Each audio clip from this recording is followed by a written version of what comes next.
सतगुरु नाम में रम लो, सहारा मिलेगा। इस जन्म में उस जन्म का भी नज़ारा मिलेगा। वक्त बेवक्त ही जप लो सतगुरु का नाम, क्योंकि ये जीवन फिर न दोबारा मिलेगा। प्यारे सज्जनों, एक बार पूज्य संत श्री कबीर साहब जी से किसी ने पूछा, महाराज आप दिन भर तो कपड़ा बुनते हो, तो फिर मालिक सतगुरु का सिमरन कब करते हो?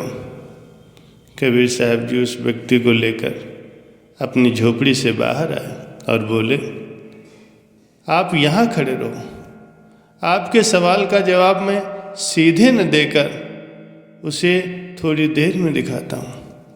कबीर साहब जी ने दिखाया कि एक औरत पानी की गागर अपने सिर पर रखकर लौट रही थी। उसके चेहरे पर प्रसन्नता थी, चाल में रफ्तार थी। उमंग से भरी हुई वो नाचती हुई सी चली आ रही थी। गागर को उसने पकड़ नहीं रखा था, फिर भी वो पूरी तरह से संभली हुई थी। कबीर ने कहा, उस औरत को देखो, वो जरूर ही कोई गीत गुनगुना रही है। शायद कोई प्रियजन मेहमान घर पर आया होगा, वो प्यासा होगा, उसके लिए वो पानी लेकर जा रही है। मैं तुमसे जानना चाहता हूँ कि उसे गागर की याद होगी या नहीं। कबीर साहब की बात सुनकर वो व्यक्ति ने जवाब दिया, उसे अगर गागर की याद नहीं होती तो महाराज अब तक उसकी गागर नीचे गिर चुकी होती। कबीर साहब जी बोले, ये साधारण सी औरत सिर पर गागर रख कर के रास्ता पार करती है, बड़े मज़े से गीत गाती जा रही है, फिर भी गागर का ख्याल उसके मन में बराबर बना हुआ। और तुम मुझे इससे भी गया गुजरा समझ रहे हो कि मैं कपड़ा बुनता हूँ, परमात्मा को याद नहीं करता हूँ। लेकिन ऐसा नहीं है, मैं कपड़ा भी बुनता जा रहा हूँ और परमात्मा का स्मरण करते हुए मुझे अलग से वक्त लेने की कोई ज़रूरत नहीं है। मेरी आत्मा हमेशा ही उसी में लगी रहती है। कपड़ा बुनने के काम में शरीर लगा रहता है भाई, मेरी आत्मा हर वक्त मालिक के चरणों में लीन रहती है। आत्मा हर समय प्रभु के चिंतन में डूबी रहती है, इसीलिए हाथ भी आनंद में होकर कपड़ा बुनते रहते हैं और इन कपड़ों को पहनने वाला भी सतगुरु के गुण गाता है। सुमरन की शुद्धियों करो जो गागर पनिहार, हौले डोले सूरत में कहे कबीर विचार। भजन सिमरन का नशा जब अंदर प्रवेश करता है, तब इंसान का सारा चरित्र, सारी इच्छाएं, सारी आदतें, सारी उमंग, चिंतन सब बदलकर पवित्र हो जाते हैं। वैसे मालिक को हर समय याद किया जाता है, हर समय उनका भजन अभ्यास सुमरण किया जा सकता है, लेकिन अमृत वेले का समय मालिक को याद करने के लिए सर्वोत्तम होता है। अमृत वेले उठने के लिए रात्रि सोने का रूटीन ठीक करने की जरूरत होती है। महाराज जी ने नींद के विषय में फरमाया था कि गुरमुखों के लिए केवल 4 घंटे की नींद ही काफ़ी होती है। 6 घंटे तो वो सोएं जो भारी भरकम काम करते हों। इन वचनों के हिसाब से 6 घंटे तो आखिरी सीमा है। बाकी अपने शरीर, परिश्रम और उम्र के हिसाब से हम अपने लिए ठीक समय निर्धारित कर सकते हैं। औसतन 5 घंटे की नींद पर्याप्त होती है। इससे ज़्यादा सोना समय की बर्बादी है। पर अपना नींद का समय धीरे धीरे एडजस्ट जरूर कर लें। 6 घंटे के हिसाब से रात्रि 11 बजे सोकर भी सुबह 5 बजे उठा जा सकता है। रात्रि सोने से पहले श्री चरणों में प्रार्थना करके सोएं कि हे कृपा निधान सतगुरु, हमें अमृत वेले की दात बख्श देना।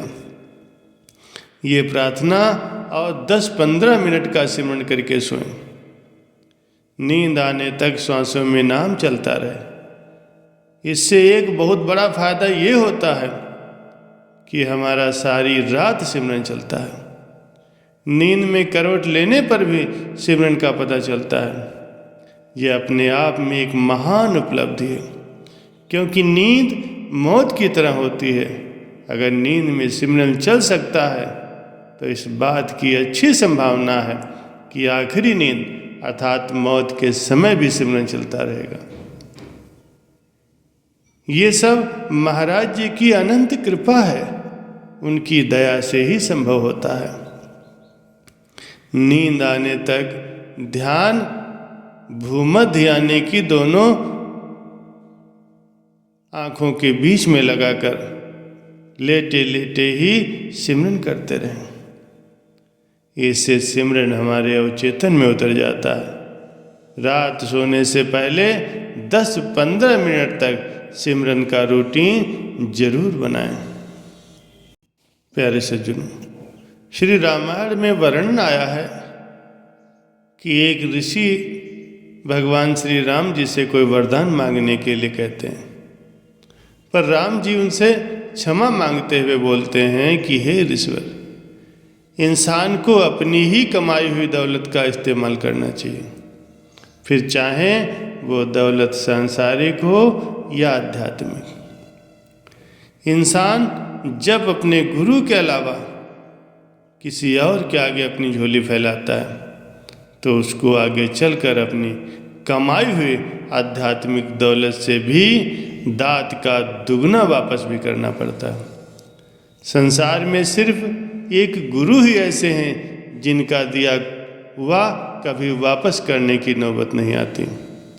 वो हैं हमारे जीवन के आध्यात्मिक सद्गुरु।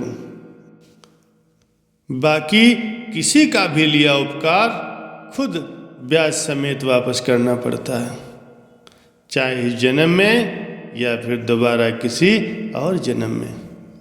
इसीलिए एक सज्जन पुरुष को कभी भी किसी और गुरु या सिद्ध पुरुष से कुछ भी मांगना नहीं चाहिए, चाहे पुत्र, धन दौलत या फिर आध्यात्मिक दौलत। इस संसार में कुछ भी मुफ्त नहीं मिलता। फिर राम जी बोलते हैं कि हे ऋषिवर, इसलिए मैं आपसे क्षमा चाहता हूँ। सच में संत मत में भी हम सबको यही बार बार समझाया जाता है कि कभी भी कुछ भी मांगना नहीं। जिससे मांग रहे हैं वो जानता भी है कि हम को किस समय क्या देना चाहिए और कितना देना चाहिए, क्योंकि हमारे सतगुरु पूर्ण हैं और पार ब्रह्म परमेश्वर का साकार स्वरूप है। इसलिए जो भी मांगना है सिर्फ अपने सद्गुरु से मांगो, क्योंकि उनसे बढ़कर दाता इस जहान में कोई भी दूसरा नहीं है।